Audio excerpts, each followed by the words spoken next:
When my ex-husband died in an accident last year, I thought the worst part of my life was finally behind me. I was wrong. See, my ex wasn't just unfaithful. He had fathered 2 boys with his affair partner. And when both of them tragically passed away, his parents, my ex-in-laws, decided they wanted to rewrite history. Instead of showing compassion to me and my daughters, they tried to take custody of my girls and even insisted their grandsons should come live with us. The audacity was beyond belief. My daughters were 17 and 15, still reeling from betrayal, grief, and trauma, and yet my ex-in-laws wanted to use them as emotional crutches. And as if that wasn't enough, they tormented my daughters, calling them selfish for not loving their half-brothers, the very reminder of their father's betrayal. We were already in therapy, already fighting through so much, but the in-laws just wouldn't stop. Fast forward to my youngest daughter's birthday. I decided to take her to our town's weekend farmers market, where she could buy whatever her heart desired. Chocolates, sweets, just a little joy in her life. She was gone about an hour when my phone rang. Her voice was trembling. "Mom." Some women cornered me. "They're saying awful things." Froze. My oldest daughter and I ran like our lives depended on it. When we got there, the sight nearly broke me.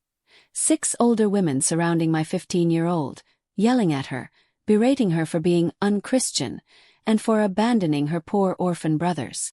My daughters were the ones who discovered their father's affair. They carried that trauma.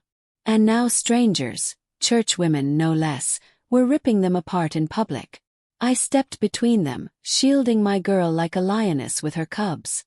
My oldest grabbed her sister's bags and ran to the car while I stood there, facing a wall of judgmental faces. They spat their words like venom. "You're failing as a Christian wife.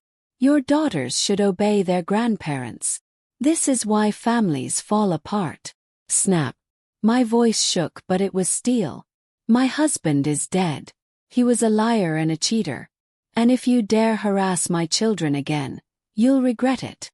The argument escalated until market security asked us all to leave. These women followed us to the car, circling like vultures. My daughters cried the whole drive home. That night I found out the truth. My ex-mother-in-law had posted a massive sob story in the church's Facebook group, portraying me as a heartless monster and my daughters as cruel, selfish brats.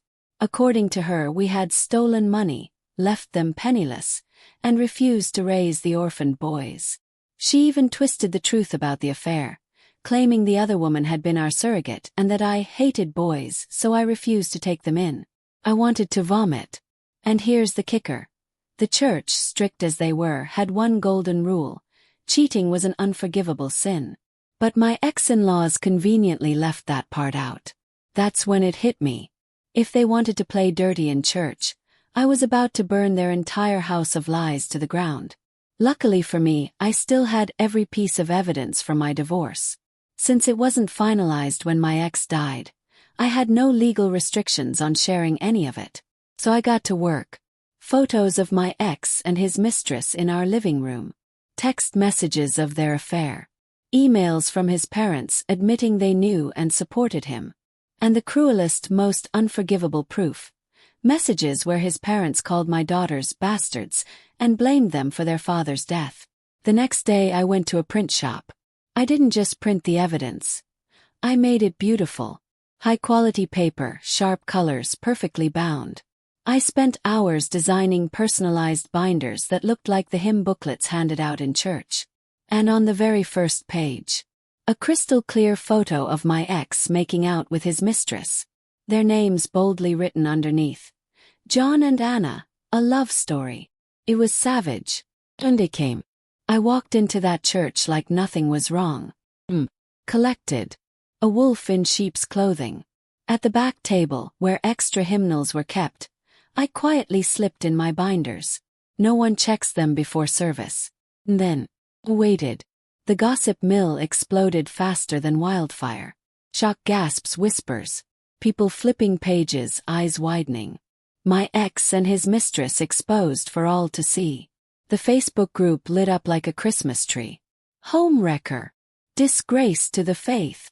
How could his parents defend this? The pastor himself had to step in just to stop the cursing.